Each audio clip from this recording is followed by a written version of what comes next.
wezona amesiama Damia Pomoji Eyene Kosira Kawana Denia de Jakanami Danese Hakwa Naduwe Bechi Ke ame yuli de Moji Better Revival Point Danese Hakwa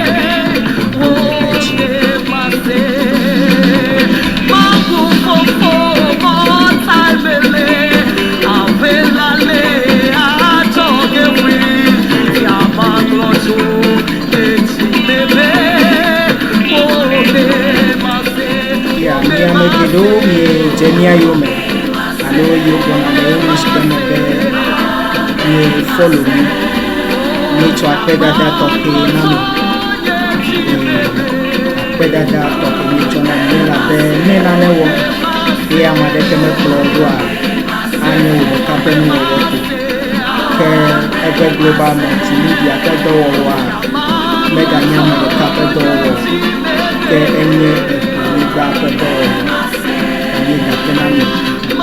Kenya Kenya Brother Jababa Pramado Beniali Ponga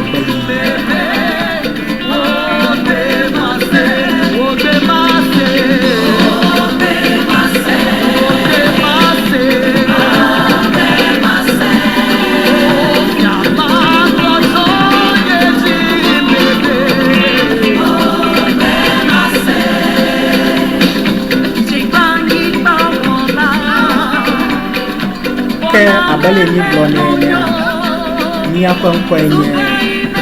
Ever Global Multimedia ni ape nyame blonde kedi kedona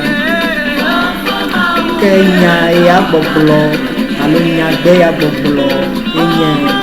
kedi kedona ame abeke machona nesi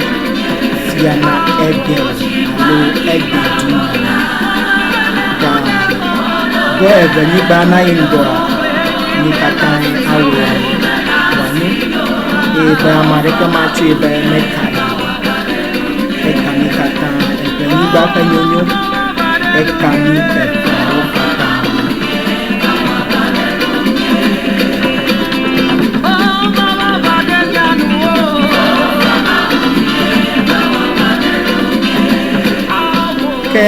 Abe the open ni dan for the near do kijibe edebe de abuchi efeni baji kata pedo enya no view kata le abuchi la alo edubu bu me ha e o mele bani ba ojiwa wato asemi anko etami dan for the near do kijibe Ever Global Multimedia edebe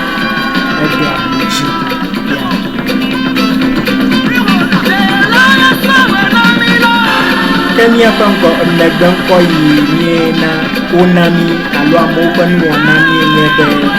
Begola Ela Bamado Wahodemia Penyaji Badobe Eye Badobe Ha Uma Hodemiaju Kakata Denia Wanyuku Kayeta Legan Koyi Lemia Sienye Bebe Lala Ever Global Multimedia Bebe Lala Kenya Bonkofi enye EGM Media Tanepo EGM Media Nanyabe Ever Global Multimedia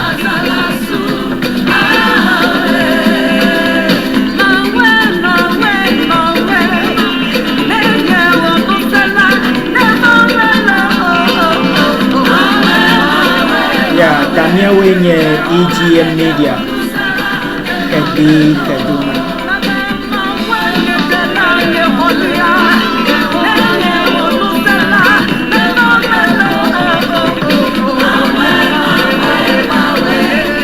Kenya Dibenia Chori ada penanya no vide siade hegede miaguna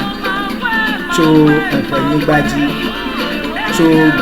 Ghana, Togo, Benin, Nigeria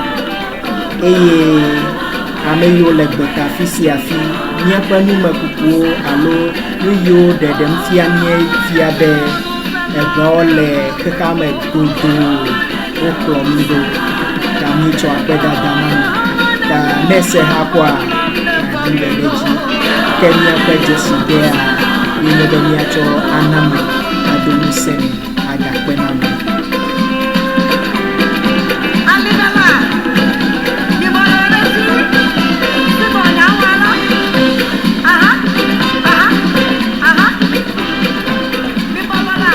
Ya nu ɖeka mi dzi miagblɔ be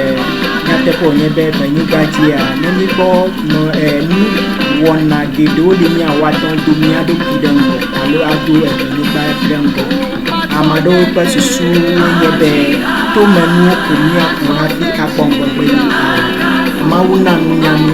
ena mi susu be míakɔ awɔ nu ta nu yiwo ɖe mi le fia geɖewo fia be míatɔ wɔ nu eye numawo ne míewoe míetro asi le wo ŋua woawɔ be míatɔ kpɔ gbeta gawo ta mɔnukpɔkpɔ le na evenyigba be míewɔ nu geɖe woakpɔ ŋgɔgbe eye míede dzesi zememe míede dzesi atikpakpa kple nu bubuwo wo katã fia mi be mɔnukpɔkpɔ li míatɔ wɔ nu nenye be míetsɔ míaƒe susu kple ɖo koa míatɔ wɔ nu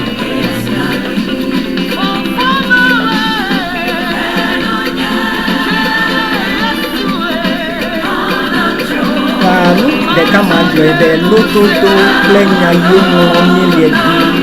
be míadzro me be amewo natsɔ wotɔ akpea kaɖodzinu nye be míawɔe be míatɔ ɖo ŋku míaƒe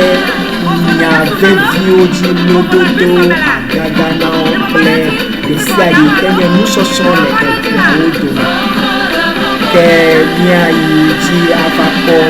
le yiwo gblɔna be eve ŋuti nunya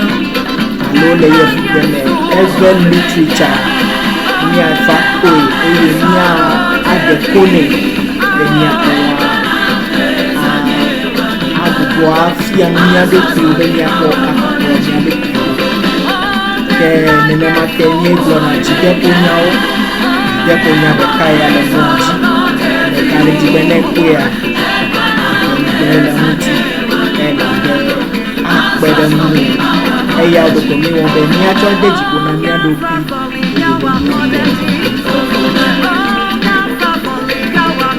ke mamlɛtɔ ɖo ŋku dzi be amele míegblɔ ne gblɔa kegbe kedona ame aɖeke metsɔna mia si fiana ede dumɔ ŋkeka na nyo kɔsira me na nyo nu sia nu yi ke miedi alo ne di na ɖokui koa ne dzedzina eye wòakpɔ ŋgɔgbe yi eye magblɔ ko be nu sia nu wɔm ne le kutukuku kple vevidodoa ana be akpɔ ŋgɔgbe yi eye nenema ke nye be zigbede ne mi le susu me na o me di ɖe go agbagba dzem le ŋua ame geɖe mate ŋu ko agbagba be nu sia nu le susu me na o koa eye le ewɔwɔ me ame bubuwo woalɔ eye woade megbe na ta magblɔ be míedakpe na ame sia ame le miaƒe dɔwɔwɔwo ta míedidzɔgbe mi na ame sia ame eye le nu sia nu mea veviedodo